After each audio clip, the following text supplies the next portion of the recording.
Welcome to சுடு தண்ணி. இன்னைக்கு நம்ம வீடியோல ரொம்பவே சூப்பரான ஒரு ரெசிபியை தான் பார்க்க போறோம். பட்டர் கார்லிக் மஷ்ரூம் கிரேவி எப்படி பண்றதுன்னு பார்க்கலாம். பட்டர் மசாலானாலே எல்லாருக்குமே ரொம்ப ரொம்ப பிடிக்கும். அதுல இந்த மஷ்ரூம் கிரேவி ரொம்பவே அட்டகாசமா இருந்துச்சு. இதோட இன்கிரீடியன்ஸை நான் டிஸ்கிரிப்ஷன் பாக்ஸ்ல கொடுக்குறேன். இப்போ வாங்க சேர்ந்து சமைக்கலாம். இதுக்கு முதல்ல நம்ம பட்டர் சேர்த்துடலாம். 1 டேபிள் ஸ்பூன் பட்டர் எடுத்திருக்கேன்.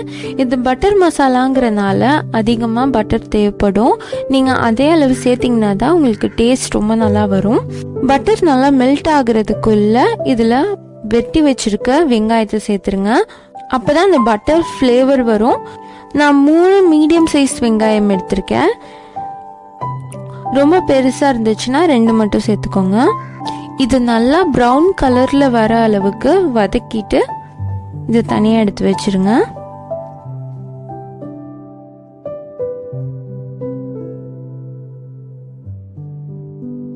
அடுத்து இதே கடாயில் 2 டேபிள் ஸ்பூன் பட்டர் சேர்த்துக்கோங்க. இந்த பட்டரும் மெல்ட் ஆகக்கூடாது. அதுக்குள்ளேயே நீங்கள் மஷ்ரூம் சேர்த்துக்கோங்க. நான் 200 கிராம் மஷ்ரூம் எடுத்திருக்கேன். சேர்த்துட்டு லைட்டாக டாஸ் பண்ணிட்டு இதில் ஒரு 10 பூண்டு சேர்த்துக்கோங்க. நல்லா பொடியாக நறுக்கி இதில் சேர்த்துக்கணும். அந்த கார்லிக் ஃப்ளேவர் உங்களுக்கு தனியாக தெரியணும். அதுக்காக தான் 10 சேர்க்குறோம். கூட சேர்த்தாலும் பரவாயில்ல. இப்போ இதை நல்லா வதக்கிடுங்க, பச்சை வாசனை போகிற அளவுக்கு. கொஞ்ச நேரத்துலேயே மஷ்ரூம்ஸே கொஞ்சம் தண்ணி விடும். அந்த தண்ணியிலேயே நீங்கள் குக் பண்ணிக்கலாம். இப்போ ஓரளவு குக் ஆனதுக்கப்புறமா இதில் ஃப்ரெஷ் க்ரீம் சேர்த்துக்கலாம். நான் 2லேருந்து 3 டேபிள் ஸ்பூன் ஃப்ரெஷ் க்ரீம் சேர்த்துருக்கேன். இது நல்லா மிக்ஸ் பண்ணிடுங்க.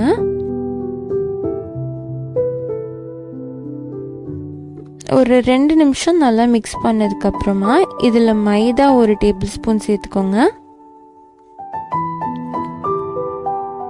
உங்களுக்கு அந்த க்ரீமி டெக்ஸ்சர் வேணும்னா நீங்கள் கண்டிப்பாக மைதா சேர்க்கணும். அப்போ தான் அது க்ரீமியாக வரும், திக்னஸ் கிடைக்கும். மைதா சேர்த்துட்டு நல்லா மிக்ஸ் பண்ணிடுங்க. இப்போ இதோட கன்சிஸ்டன்சி அட்ஜஸ்ட் பண்ணுறதுக்காக நம்ம இதில் பால் சேர்க்க போகிறோம். பால் அளவு கிடையாது.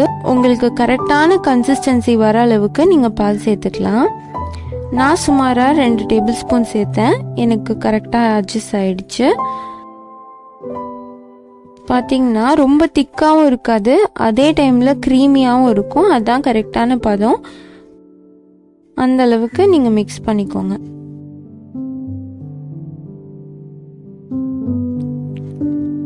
இப்போ இதில் 1 டீஸ்பூன் மிளகுத்தூள், 1 டீஸ்பூன் உப்பு,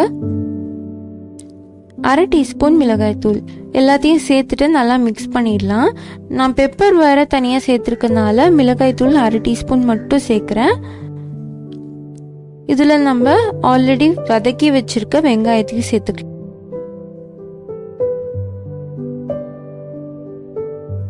நல்லா மிக்ஸ் பண்ணிடுங்க. பண்ணிட்டு இதில் கொஞ்சமாக தண்ணி சேர்த்து இதை நம்ம வேக வைக்க போகிறோம். நான் 1/2 டம்ளர் தண்ணி சேர்த்துருக்கேன்.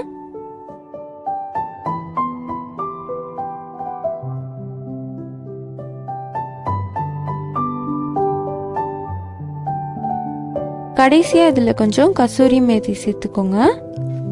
சேர்த்துட்டு இதை மூடி வச்சிடலாம். நான் கசூரி மேத்தி முன்னாடியே சேர்க்குறேன், ஏன்னா அந்த ஃப்ளேவர் அதில் கொஞ்சம் தெரியணுங்கிறதுக்காக. கொஞ்ச நேரம் கழித்து இதை ஓப்பன் பண்ணி பார்த்தீங்கன்னா இது நல்லா க்ரீமியாக வந்திருக்கும். மஷ்ரூம்ஸும் நல்லா வெந்திருக்கும்.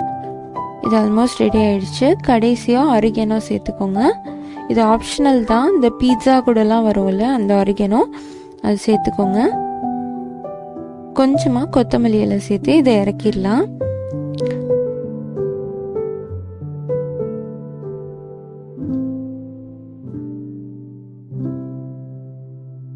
எவ்வளோ க்ரீமியாக இருக்குது பாருங்க. இது சப்பாத்தியோட அட்டகாசமாக இருந்துச்சு. மஷ்ரூம் லவர்ஸ்க்கு இது சரியான தீனி தான்.